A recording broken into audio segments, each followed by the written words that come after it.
Hello guys, welcome to my digital marketing tutorials. आज का topic है कंटेंट मार्केटिंग।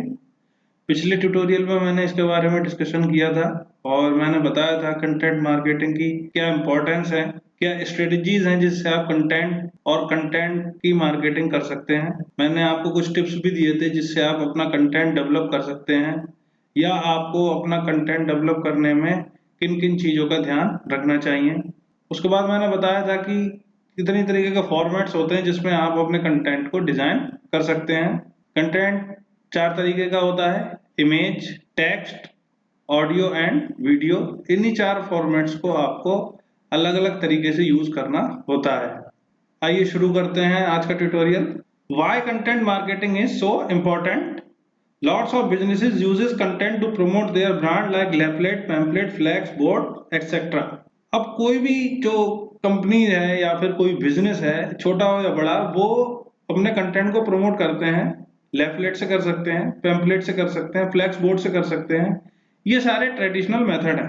अब कंपनी चाहे B2B कंपनी हो यानी बिजनेस टू बिजनेस या फिर business to customer B2C company हो, वो कंटेंट का प्रमोशन जरूर करती है। Their content strategy is not be beneficial for you. A different strategy is required to hit your pain point. Now we have to look on content marketing data. Is content marketing right for you? And should you invest bandwidth and budget into it? अब आपको ये सोचना होगा उन companies की तरह कि content marketing क्या आपके लिए सही है और आप बैंडविड्थ में कितना बजट इन्वेस्ट करना चाहेंगे। तो सबसे पहले मैं जो बात करूंगा वो मैं करूंगा B2C कंपनीज की, business to customer companies, as like Facebook, as like Instagram, जो बिजनेस कर रही हैं और कस्टमर के लिए सर्विसेज देती हैं। कस्टमर डायरेक्टली उस बिजनेस को फायदा पहुंचाते हैं। These companies are not totally satisfied with their current content marketing effort. ये जो कंपनीज हैं वो ज्यादातर अपने करंट कंटेंट मार्केटिंग एफर्ट से संतुष्ट नहीं होती हैं, इसलिए ये नए नए तरीके से कंटेंट को लोगों के सामने लाना चाहती हैं, अलग अलग स्ट्रेटजी यूज करते हैं। अगर आप फेसबुक की बात करें तो फेसबुक आज जो है उससे 10 साल पहले वो कैसा था, कितने ऐसे वे थे जिससे वो कंटेंट को शेयर कर सकता था, और आज की डेट में कितनी ऐसी चीजें हैं जिनसे कंटेंट को शेयर कर सकता है कोई भी उसका user. They probably feel that they are doing okay, but they also feel that they could do better. अब आपको ये चीज तो पता होगी कि जब आप एप्लीकेशन डाउनलोड करते हैं तो आप डाउनलोड करने के बाद उसको यूज करने के बाद उसके रिव्यूज लिख सकते हैं। कंपनी एज लाइक फेसबुक उस रिव्यू को ओपन रखती है सबके लिए ताकि लोग अपने रिव्यू दे सकें।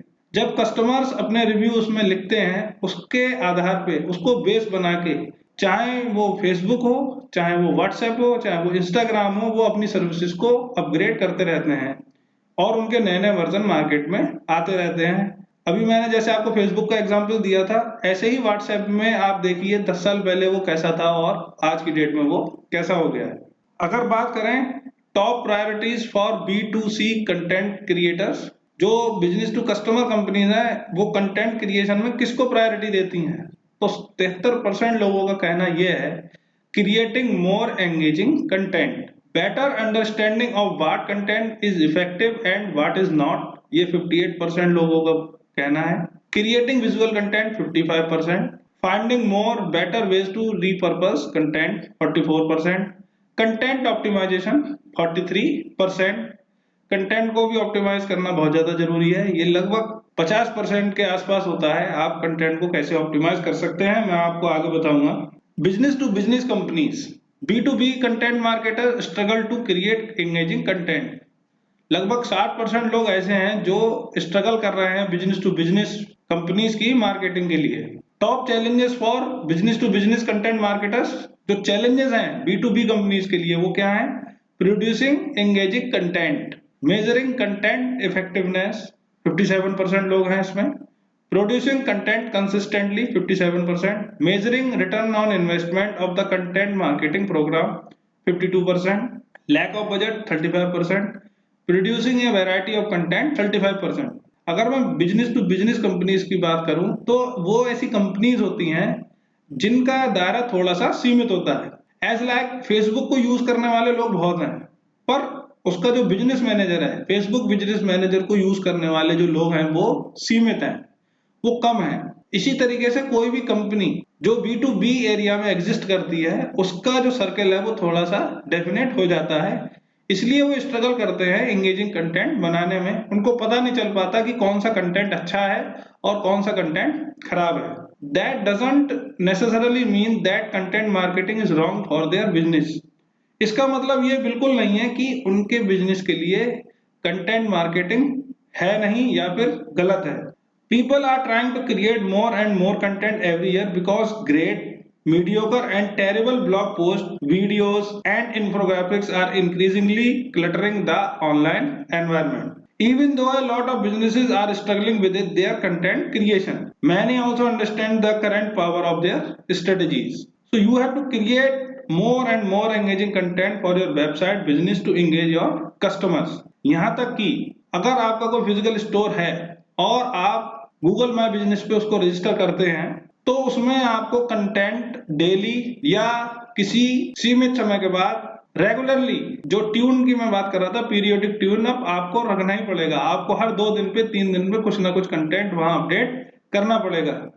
ये सारी सर्विसेज गूगल फ्री में प्रोवाइड करती है, इसलिए आप इसको आसानी से कर सकते हैं। Maybe you have to hire a content writing team for your business or you can go to the professionals. आप कंटेंट क्रिएशन के लिए प्रोफेशनल के पास भी जा सकते हैं। आप आई राइटर का यूज कर सकते हैं, आप स्क्रिप्ट राइटर का यूज कर सकते हैं, और भी ऐसी बहुत सारी वेबसाइट है जिनका आप यूज कर सकते हैं कंटेंट क्रिएशन के लिए। The content marketing world is more competitive than it has been ever before. Every time you Google something millions and millions of result present themself. अब कंटेंट का जो मार्केट है वो बहुत ज्यादा कॉम्पिटिटिव है। आप खुद देख लीजिए कि अगर आप कोई क्वेरी लिखते हैं तो कितने अरब रिजल्ट एक बार में आपके सामने आते हैं, बिलियंस ऑफ मिलियंस रिजल्ट आपके सामने एक बार में आ जाते हैं। अब आपको चूज करना होता है इसमें से कौन सा कंटेंट मोर एंगेजिंग है। टॉप 10 में आना सर्च इंजन रिजल्ट पेज पे कोई खेल नहीं है, एक रात में ये नहीं हो सकता, पर अगर आप धीरे धीरे एफर्ट करते रहेंगे तो जरूर आपकी सक्सेस होगी। एक रिसर्च के मुताबिक 2019 में जो बड़ी कंपनी है जिनका टर्नओवर बहुत है, उनमें से 93% लोगों ने कंटेंट मार्केटिंग का यूज किया था। अब ये अलग बात है कि कंटेंट की इफेक्टिवनेस को मेजर करना एक बहुत चैलेंज होता है। मेरे बिजनेस में भी अगर मैं कंटेंट मार्केटिंग के एफर्ट को मेजर करना चाहूँ तो वो मेरे लिए बहुत ज्यादा कठिन हो सकता है, और रिटर्न ऑन इन्वेस्टमेंट को भी डिफाइन करना बहुत कठिन हो जाता है कंटेंट मार्केटिंग की मेजरिंग में।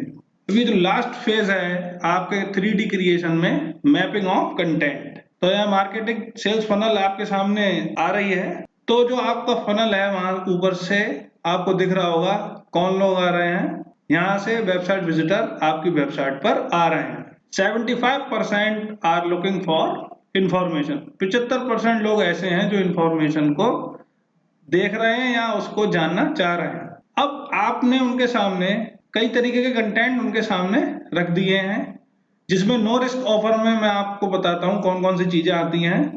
Blog articles, YouTube videos, podcast, interviews, audio files, ये नो रिस्क हैं। आप इसको फ्री में यूजर को शो कर सकते हैं। उनसे ना आपको कोई ईमेल एड्रेस लेना है, ना कोई फोन नंबर लेना है, आपको कोई फॉर्म फिल नहीं करवाना। Low risk offer, register with email, e books. अगर आपको ये ई बुक डाउनलोड करनी है तो आप सब्सक्राइब करें यहाँ से। ऐसी विंडो आप अपनी वेबसाइट पर रख सकते हैं। कोई templates, reports, white papers, guides, resources, ऐसी सारी चीजें हैं वो लो रिस्क ऑफर है। लो रिस्क मैं इसलिए बोल रहा हूँ क्योंकि इसमें लिखा है रजिस्टर विद ईमेल, यानी इसमें ईमेल की जरूरत पड़ेगी। जो भी विजिटर आपकी वेबसाइट पर आएगा अगर उसको ई बुक डाउनलोड करनी है तो उसको अपना ईमेल रजिस्टर करना पड़ेगा। जबकि इधर नो रिस्क ऑफर है, इसको कोई रजिस्ट्रेशन नहीं करना है। ब्लॉग आर्टिकल्स पे ज्यादा से ज्यादा वो कमेंट लिख सकता है, यूट्यूब वीडियोस पे भी वो कमेंट लिख सकता है, पॉडकास्ट पे भी वो कमेंट लिख सकता है, और ऑडियो फाइल्स पे भी वो कमेंट लिख सकता है, लेकिन उसको सब्सक्रिप्शन की कोई जरूरत नहीं पड़ेगी। ये नोइंग फेज में है अभी। Next phase is like 23% are comparing. अब आप देखिए 100% से 75% यहाँ हो गए और कितने रह गए, केवल 23% लोग यहाँ रह गए जो कंपेयर कर रहे हैं। अब वो कंपेयर कैसे कर रहे हैं, सोशल मीडिया पे देख रहे हैं। कोई भी कंटेंट उन्होंने देखा किसी प्रोडक्ट के बारे में तो वो उसको सोशल मीडिया से देख सकते हैं कि ये प्रोडक्ट अच्छा है खराब है, उसके रिव्यूज भी देख सकते हैं। अबाउट अस, अगर आप कोई सर्विस प्रोवाइड कर रहे हैं तो कस्टमर आपकी इंफॉर्मेशन को जरूर देखेगा कि आपकी कंपनी क्या है। अबाउट अस पेज में जाके वो इसको चेक करेगी। टेस्टिमोनियल्स, टेस्टिमोनियल्स वो होते हैं जो रिव्यू होते हैं एक तरीके के, जो लोग आपकी वेबसाइट पे या फिर हम किसी के रिव्यूज लेके अपनी वेबसाइट पे शेयर करते हैं। फ्रीक्वेंटली आस्क्ड क्वेश्चन, ये बहुत 10 से 15-20 क्वेश्चन आप अपनी वेबसाइट पे डाल सकते हैं। अगर किसी को कोई प्रॉब्लम है तो वो यहाँ से देख सकता है। गारंटी, आप अपने सामान की गारंटी देते हैं। डेमो देते हैं, आप फ्री में डेमो देते हैं कि ऐसा हो सकता है, इसके करने से ऐसा हो सकता है। ट्रायल्स दे सकते हैं, आप 10 दिन के लिए आप ये फ्री में यूज कर सकते हैं, उसके बाद चार्ज लगेगा। आप वेबिनार दे सकते हैं, लोगों को एजुकेट कर सकते हैं। आप न्यूज़लेटर सब्सक्राइब करवा सकते हैं, आप एंडोर्समेंट कर सकते हैं। ऐसे बहुत सारे तरीके के लुभावने चीजें आप लोगों को प्रोवाइड कर सकते हैं जब वो कंपेयर कर रहे हैं। ये मिडिल फेज है फनल का, और ये सबसे ज्यादा इंपॉर्टेंट फेज होता है, क्योंकि यहाँ पे ही किसी भी कस्टमर का ट्रस्ट क्रिएट होना शुरू होता है। अगर वो यहाँ से वापस चला गया तो वो अगली बार भी वापस बहुत मुश्किल से आएगा। 2% are ready to take action. तो जो मैं बता रहा था आपको कि जो कन्वर्जन रेट है, कन्वर्जन रेट ऑप्टिमाइजेशन में जो फनल होती है उसका जो एवरेज है वो 2.57% होता है, और वो बहुत ज्यादा है। अगर आपका बिजनेस 5% पे है तो आपका बिजनेस बहुत ही अच्छा चल रहा है। यहाँ जो लास्ट पेज है वो है trust.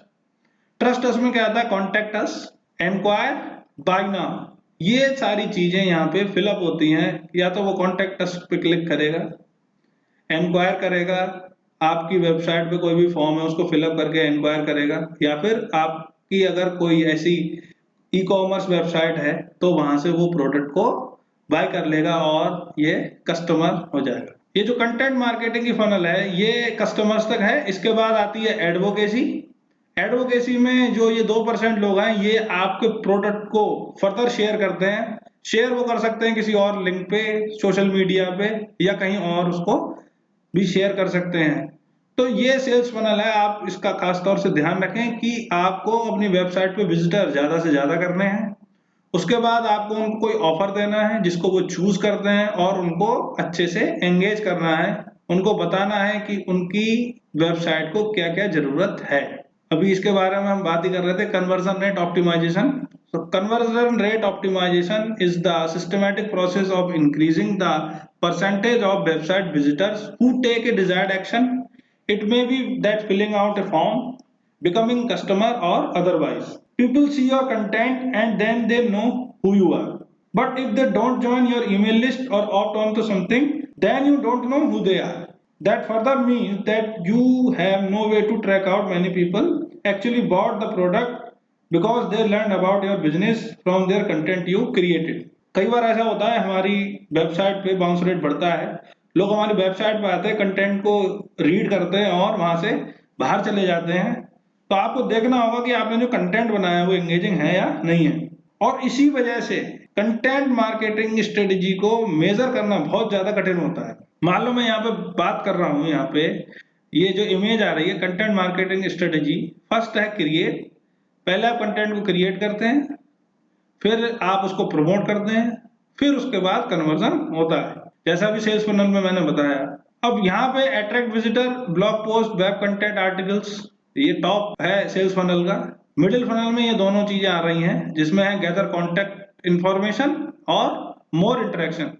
More interaction by phone, consulting, assignments, assessment, और सबसे आखिरी जो फेज है वो क्या है? रिक्वेस्ट है प्रपोजल। तो इसमें आपको कोई पैसा खर्च नहीं करना है।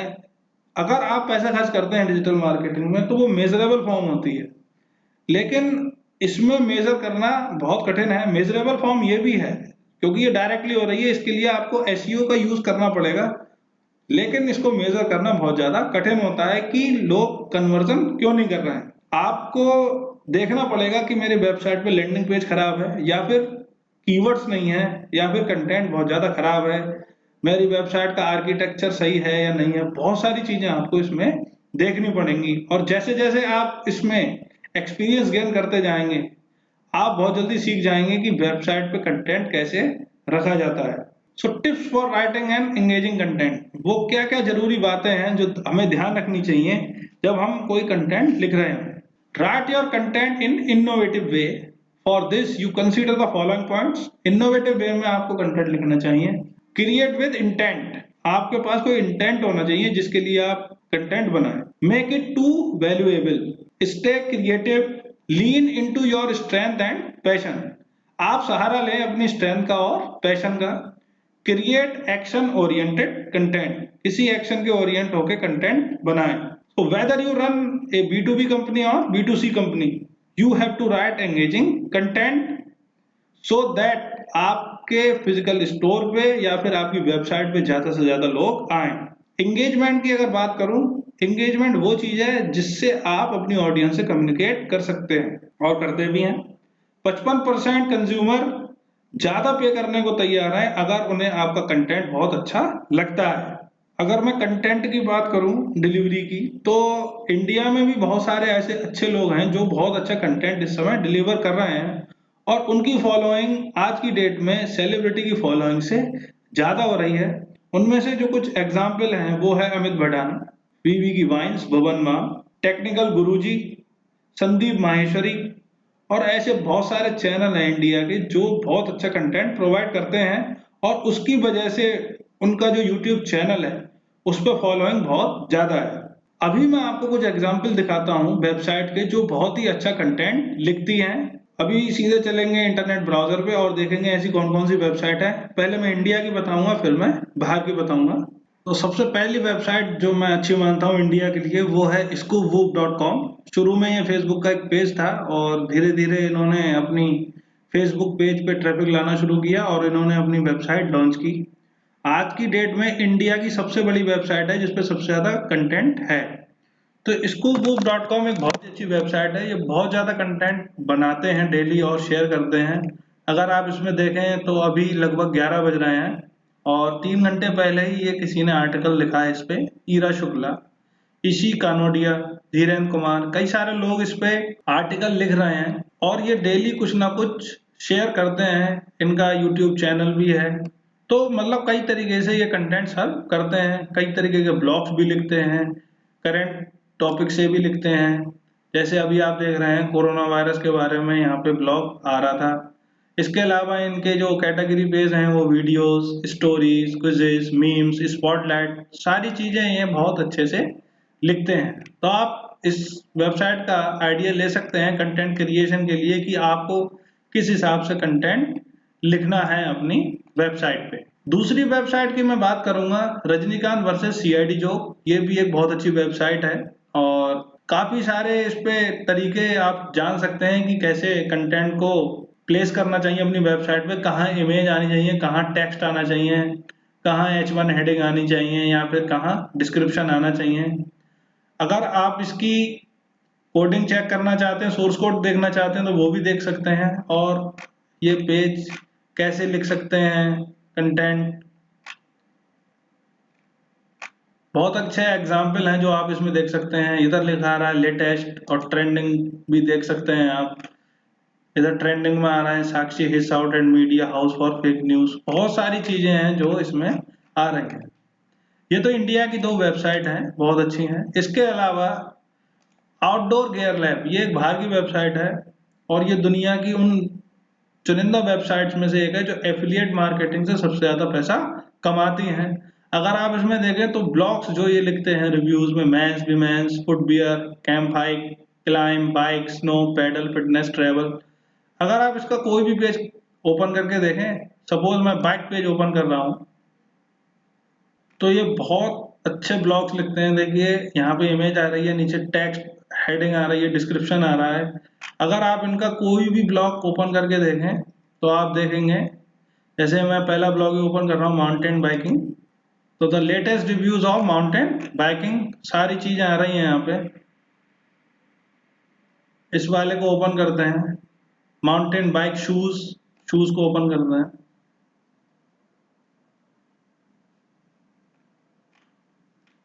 आ रहा है, देखिए कितनी अच्छी तरीके से इन्होंने टॉप 10 प्रोडक्ट रेटिंग इन्होंने बता रखी है इसके बारे में.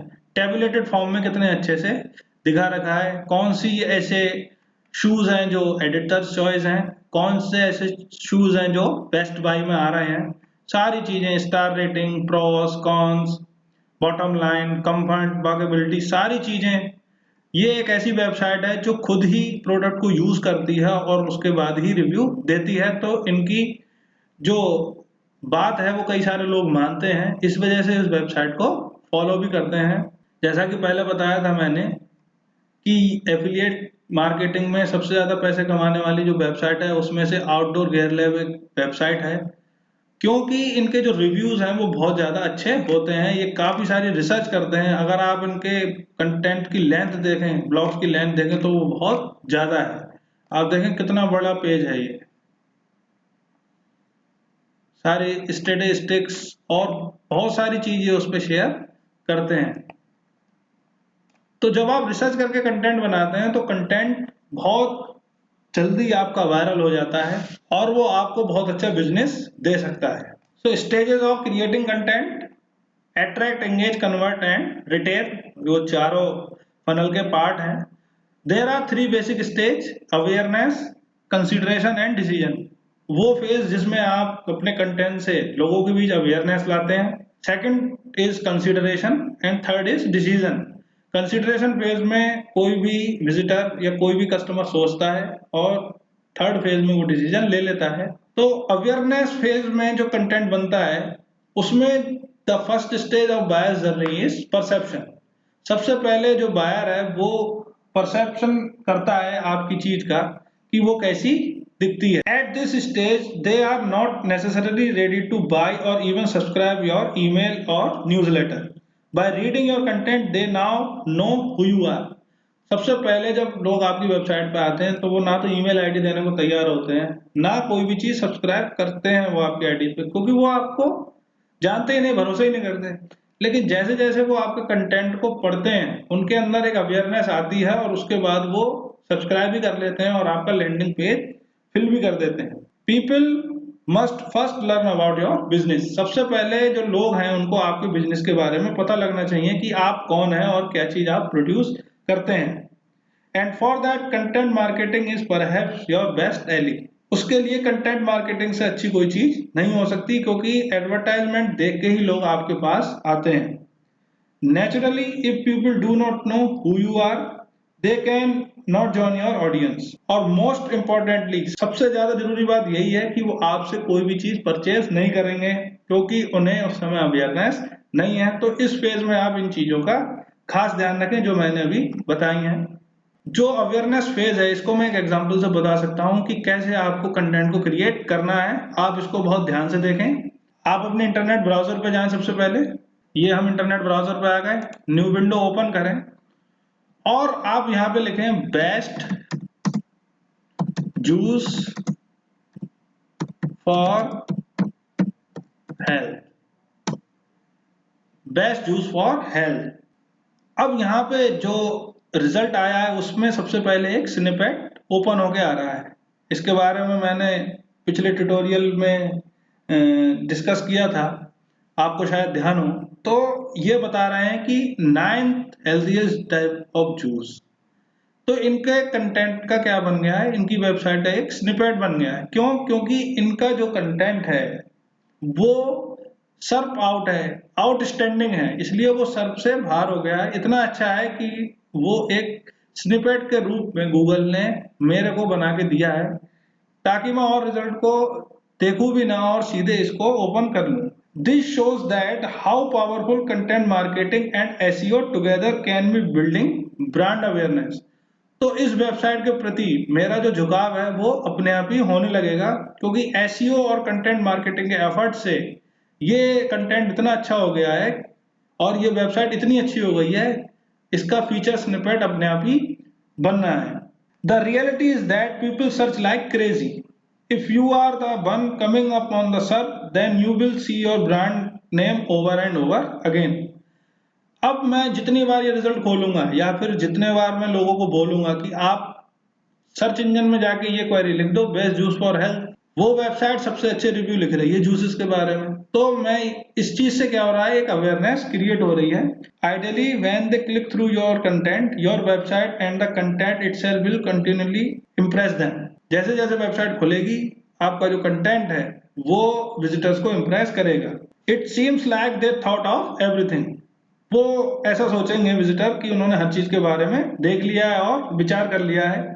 Details help to flatter the person who arrives on page. You want to do same thing. After all, the last thing you want is to gain sub position and that lose that position because of a high bounce rate. अब जब लोग आपकी website पे आ जाएं, उसके बाद आपको ये काम करना है, आपको उन्हें वेबसाइट पे रोकना है, उनका यूजर एक्सपीरियंस अच्छा करना है। उसके लिए आप अपनी वेबसाइट का यूजर इंटरफेस बहुत अच्छा रखें, क्योंकि अगर बाउंस रेट बढ़ गया तो आपके लिए प्रॉब्लम हो जाएगी, क्योंकि बाउंस रेट बढ़ने से गूगल के व्यू में आप आ जाएंगे कि आपकी वेबसाइट का कंटेंट अच्छा नहीं है। Take a little extra time to create great content before publishing it. आप 1 महीने 2 महीने का समय लें और अच्छे से अपना कंटेंट प्रिपेयर करें। बिना प्रिपेयर करे कंटेंट वेबसाइट पर ना पोस्ट करें। In terms of brand awareness, pay attention to high level matrices. These includes things like number of readers, number of page views, top performing pages, engagement rate, time on site and articles viewed। ये कुछ अच्छी matrices हैं जो आपको Google search console पे देखने को मिल सकती हैं, या फिर आप उन्हें गूगल एनालिटिक्स पे देख सकते हैं कि मेरी वेबसाइट में कौन सा ऐसा पेज है जिसको लोग ज्यादा देख रहे हैं, किस समय लोग ज्यादा आते हैं, मेल ज्यादा है, फीमेल ज्यादा है, यानी पूरी एक डिटेल एनालिटिक्स उसमें बन जाती है। इसके अलावा सोशल मीडिया एक बहुत अच्छा टूल है जिससे आप ब्रांड अवेयरनेस बना सकते हैं। It is simply because people use social media site religiously. वो लोग ऐसे यूज करते हैं सोशल मीडिया साइट को जैसे उनका कुछ धर्म है। Most people access their account every day और every week. The chances of people seeing your post skyrocket. लोग सोशल मीडिया पे आपकी चीज को लगभग रोज ही देखते हैं, जिसकी वजह से आपकी वेबसाइट को चांस मिल सकता है कि वो स्काई रॉकेट की तरह उड़ जाए। और ऐसा तब भी हो सकता है जब आप हफ्ते में 3 से 4 बार अपनी पोस्ट अपडेट करते हो, लेकिन उसके लिए पीरियोडिक ट्यून अप होना बहुत जरूरी है। Just remember that people don't go on to social media platform because they want to see your post and buy your product. अगर आप ये सोच रहे हैं लोग सोशल मीडिया पे इसलिए आ रहे हैं कि उन्हें आपका सामान खरीदना है, नहीं। लोग सोशल मीडिया पे इसलिए आ रहे हैं क्योंकि वो खाली बैठे हैं और उन्हें अपने लिए कुछ एंटरटेनिंग चाहिए, इसके लिए वो सोशल मीडिया पे आते हैं। अगर आपके प्रोडक्ट का ब्रांड मैसेज बहुत पुशी है, वो उनको इस चीज पे वो उनको अगर मजबूर कर सकता है कि आप कोई भी चीज को सब्सक्राइब करें, आप वेबसाइट पे विजिट करें, तो आप उस फेज में पहुंच जाएंगे कि आपका कंसिडरेशन लोग करने लगे। जैसा कि मैंने बताया, लोग आपकी वेबसाइट में एंटरटेनमेंट के लिए आते हैं, तो आप अपने बिजनेस को स्टार्ट करने के लिए सबसे पहले उनको एंटरटेनमेंट प्रोवाइड करें। उसके बाद ही वो फ्यूचर में आपसे कोई भी चीज बाय करेंगे या फिर कोई फॉर्म फिल करेंगे। दूसरे शब्दों में मैं ये कह सकता हूं कि अगर एक बार आपकी ब्रांड इमेज बन गई तो वो ज्यादा क्वेश्चंस को आने नहीं देंगे। मतलब वो लोग ज्यादा क्वेश्चन नहीं पूछेंगे आपसे, वो उस बारे में कम बात करेंगे और आगे आने वाले दिनों में सीधे आपका प्रोडक्ट बाय करेंगे। अगर आपने उस फेज में उनकी जेन्युइनली केयर कर ली तो आपका ब्रांड एक बन जाता है मार्केट में और लोग आपसे सामान लेने आने लगते हैं। आपको सबसे पहले अपनी ब्रांड इमेज पे फोकस करना है, सेल्स पे बाद में करना है। अगर आपने अवेयरनेस फेज में अपनी ब्रांड इमेज अच्छी बना ली तो आपकी सेल अपने आप ही इंक्रीज हो जाएगी।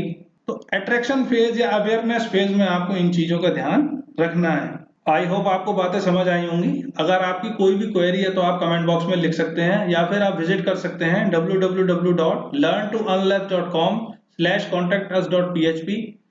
हम आपकी क्वेरी सॉल्व करने की पूरी कोशिश करेंगे। Thank you.